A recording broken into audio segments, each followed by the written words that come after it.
অশান্ত পৃথিবীকে শান্ত করতেই ধর্মের আগমন। যেখানেই যখন অশান্তি দানা বেঁধেছে, সেখানেই শান্তির বার্তা নিয়ে এসেছে ধর্ম। তাহলে ধর্মে ধর্মে এত হানাহানি কেন হবে? কেন ধর্ম নিয়ে যুদ্ধ হতে হবে? কেন কোন্দল হবে ধর্ম নিয়ে? হত্যা হবে ধর্মের নামে? কেন? ধর্ম যদি শান্তির জন্য হয়, তাহলে ধর্ম নিয়ে এত বাড়াবাড়ি কেন হবে? ধর্মকেন্দ্রিক সাম্প্রদায়িক হাঙ্গামা দাঙ্গা কেন হবে? তাহলে এ দোষ কার? এ দোষ ধর্মের? ধর্ম বলেছে আপনাকে ফাটাফাটি করতে?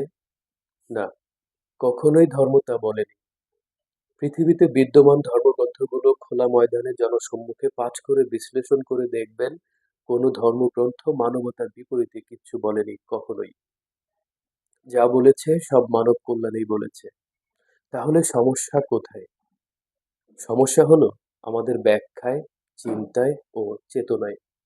সমস্যা ধর্মের না, সমস্যা ধর্ম চর্চাকারীদের মধ্যে, আর যারা ধর্ম নিয়ে ব্যাখ্যা বিশ্লেষণ করে তাদের মধ্যে।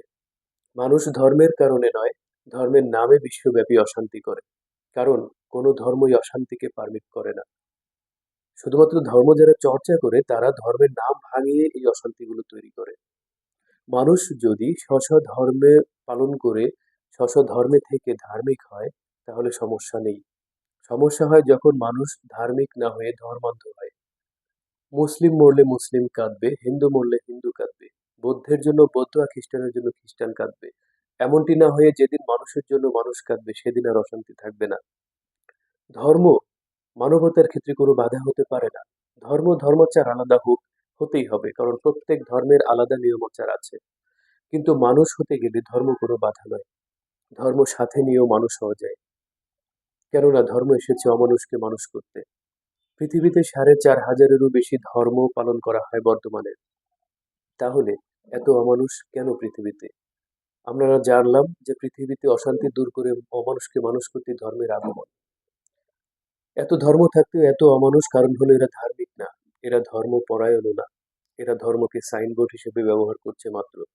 এদের মধ্যে ধর্মের পূর্ণাঙ্গ চর্চা দেখা যায় না, আপনি দেখবেনও না।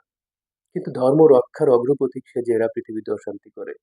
তাই ধার্মিক হন, ধর্মপরায়ণ হন। আপনার ধর্মই রাস্তা দেখাবে কোনটা সহজ সরল এবং সঠিক পথ। ধর্মান্ধ ও বকধার্মিক হবেন না। ধর্ম বুঝে থাকলে সে অমানুষ থাকতে পারে না কখনোই।